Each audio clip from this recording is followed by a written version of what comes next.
Senin, Selasa, Engkau tetap Raja. Rabu, Kamis, Engkau yang termanis. Jumat, Sabtu, ku tetap milikmu. Minggu, aku terus memujimu. Setiap nafasku Engkaulah Yesusku. Setiap degup jantungku Yesus segalanya. Halo selamat pagi anak-anak. Hari ini kita akan beribadah bersama dengan SD Ciate, SD TKI dan SD Kopo Permen bersama Miss Christine,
sebelum mendengarkan firman Tuhan, mari kita berdoa dulu. Tangannya dilipat, matanya ditutup. Tuhan Yesus, terima kasih untuk hari ini. Tuhan sudah memberkati setiap kami. Kami diberikan kesehatan, kekuatan untuk menjalani hari. Kami juga mau beribadah dengan baik, dengan sungguh-sungguh. Dan sebelum mendengarkan firman Tuhan, biarlah Tuhan setiap anak dipersiapkan secara hati, mereka boleh dibukakan sehingga apa yang mereka dengar tidak berlalu sia-sia, tapi setiap anak beroleh berkat dan boleh menjalankan apa yang Tuhan ingin mereka lakukan dalam kehidupan mereka sehari-hari. Berkati juga hamba-Mu yang membawakan firman Tuhan, supaya firman Tuhan yang dibawakan sesuai dengan kehendak Tuhan. Terima kasih Tuhan Yesus, di dalam nama Tuhan Yesus kami berdoa. Amin. Shalom anak-anak, jumpa lagi di ibadah online hari ini. Pada hari ini Miss Erlin mau membawakan firman Tuhan. Ceritanya diambil dari Lukas 17 ayat 11 sampai 19. Tentang apa?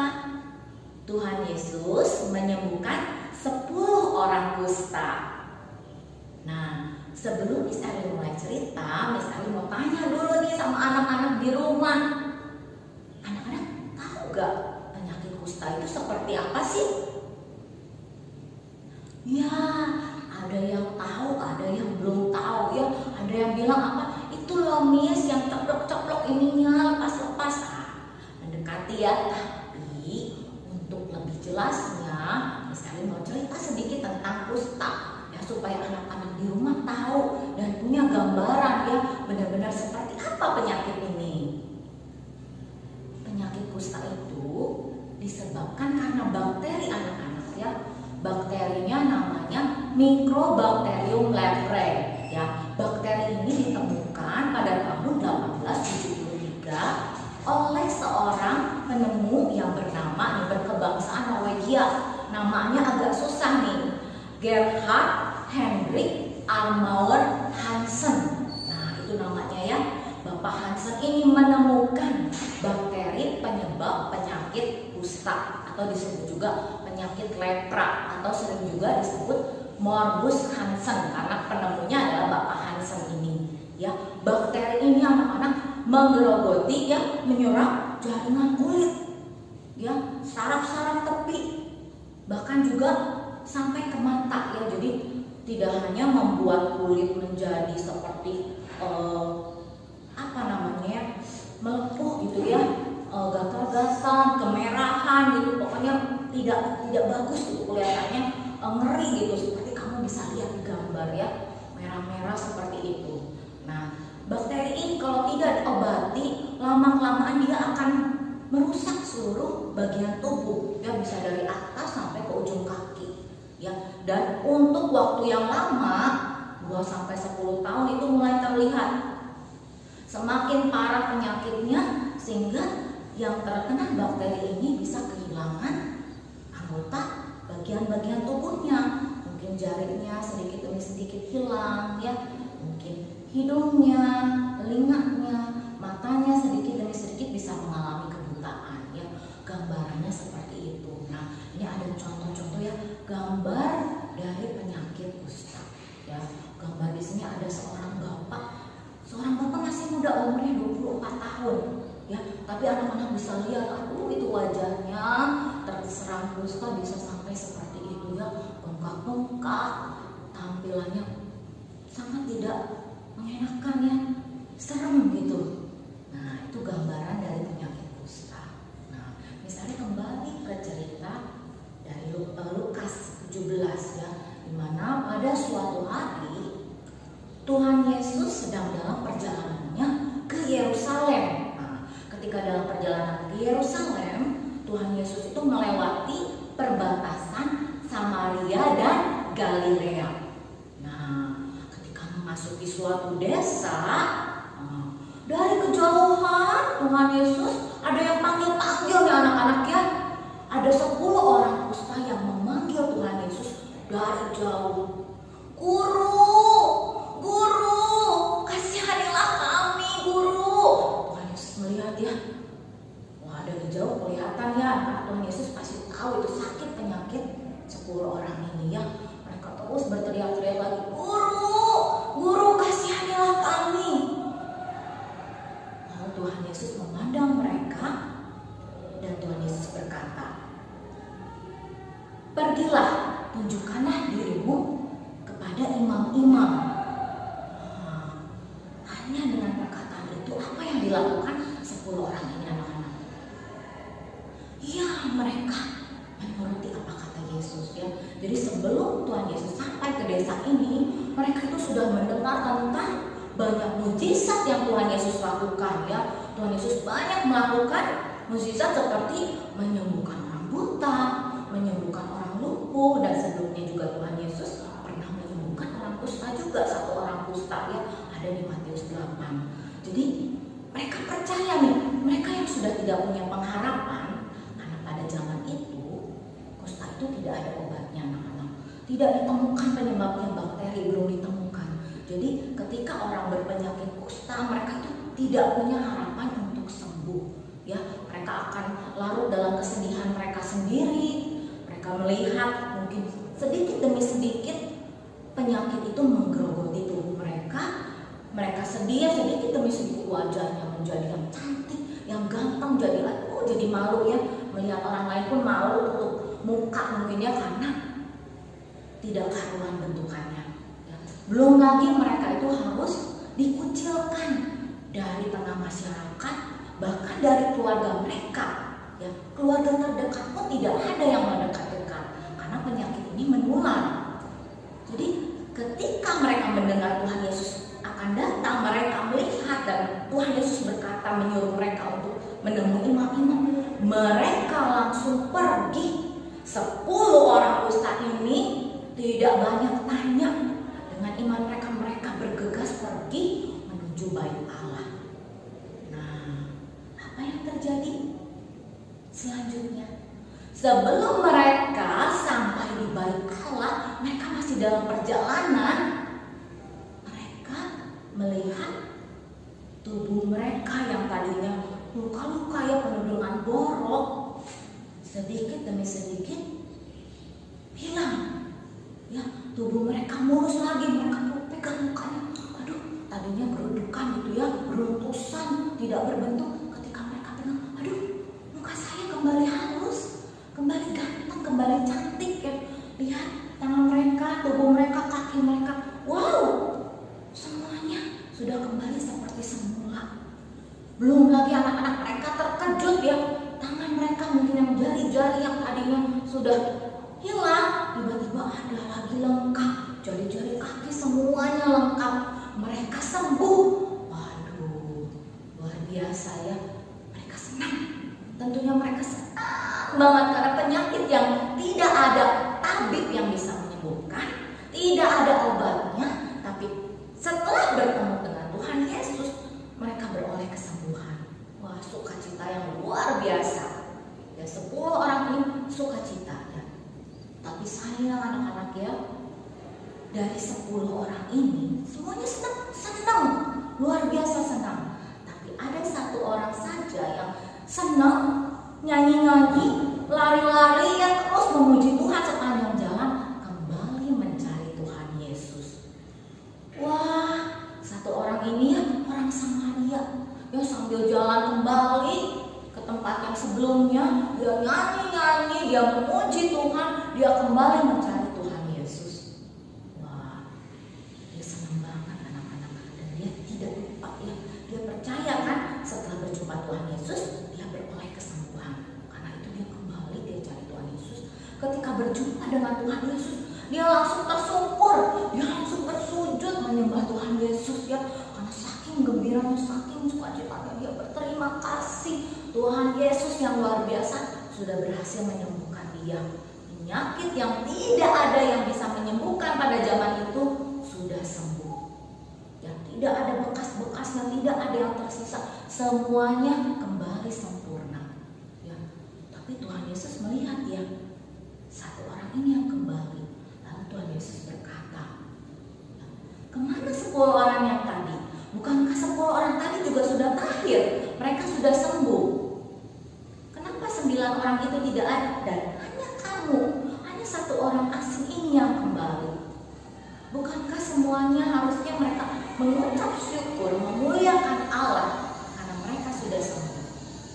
Ya, tapi satu orang yang kembali ini, Tuhan Yesus juga bersukacita, bersyukur dan berkata, berdirilah, pergilah, imanmu sudah menyelamatkan engkau.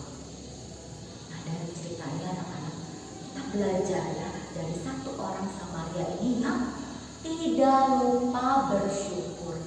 Dia tahu kesembuhannya itu berasal dari Tuhan Yesus.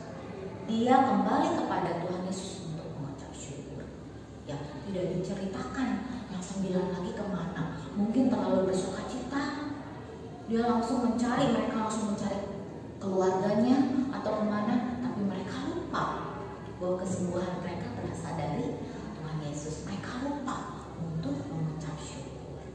Nah, misalnya mau tanya, anak-anak di rumah sering nggak sih seperti yang 9 orang tadi? Atau anak-anak selalu ingat berterima kasih, selalu ingat mengucap syukur seperti satu orang Samaria ini? Misalnya harap ya semuanya seperti satu orang Samaria ini. Tapi kalau misalnya belum ya, aku suka lupa, belum, nggak apa-apa ya. Misalnya juga kadang suka lupa mengucap syukur kepada Tuhan. Ya ada yang terlewat ya untuk berkat-berkat. Ingat yang besar aja, mungkin hal-hal kecil lupa untuk mengucap syukur. Ya nggak apa-apa ya. Kita semua, baik Nis maupun anak-anak semua di rumah, diingatkan melalui firman Tuhan hari ini. Ya, tidak lupa untuk bersyukur. Ya, seperti dalam naskah Alkitab kita hari ini, anak-anak di rumah boleh buka Alkitabnya. Ya, 1 Tesalonika 5 ayat 18 yang bunyinya demikian. Mengucap syukurlah dalam segala hal, sebab itulah yang dikehendaki Allah di dalam Kristus Yesus bagi kamu. Anak-anak, sekarang mari kita berdoa. Tuhan Yesus, terima kasih untuk berkat firman Tuhan yang boleh kami terima hari ini. Biarlah setiap kami Tuhan diingatkan kembali untuk seperti satu orang Samaria yang tidak lupa untuk bersyukur. Dan setiap kami Tuhan, maafkan kami apabila kami sering kali lupa mengucap syukur. Terlebih lagi kami juga sering kali mengeluh. Maafkan kami ya Bapa, kami mau menjadi anak-anak Tuhan yang luar biasa. Tuhan sudah mengajarkan kami, biarlah di dalam kehidupan kami sehari-hari kami selalu mengucap syukur dalam segala hal, dalam segala perkara. Di dalam keadaan pandemi yang sulit ini, kami juga tidak lupa Tuhan untuk selalu mendoakan orang tua kami, orang-orang di sekitar kami yang dalam kesulitan. Biarlah Tuhan yang memberkati mereka, melimpahi mereka, supaya setiap mereka juga diberikan kekuatan dan tetap bersandar kepada Tuhan dalam segala situasi dan kondisi. Terima kasih Tuhan Yesus, pertolongan kami percaya hanya di dalam nama-Mu, Tuhan Allah kami yang hidup. Di dalam nama Tuhan Yesus kami berdoa, kami mengucap syukur. Amin.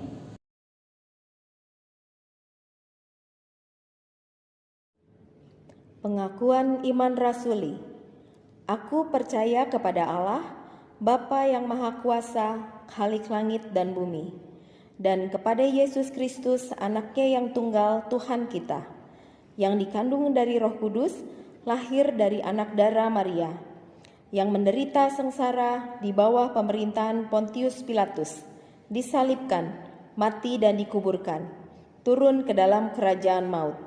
Pada hari yang ketiga, bangkit pula dari antara orang mati, naik ke sorga, duduk di sebelah kanan Allah, Bapa yang Maha Kuasa, dan dari sana Ia akan datang untuk menghakimi orang yang hidup dan yang mati.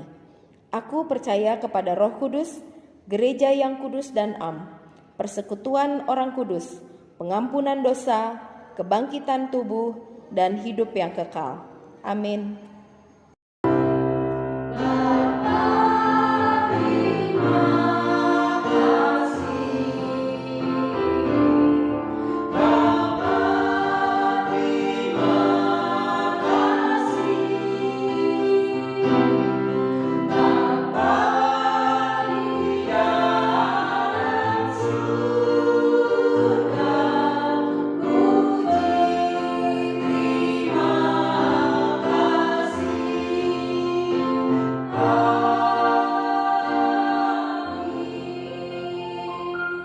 Senin, Selasa, engkau tetap raja. Rabu, Kamis, engkau yang termanis. Jumat, Sabtu, ku tetap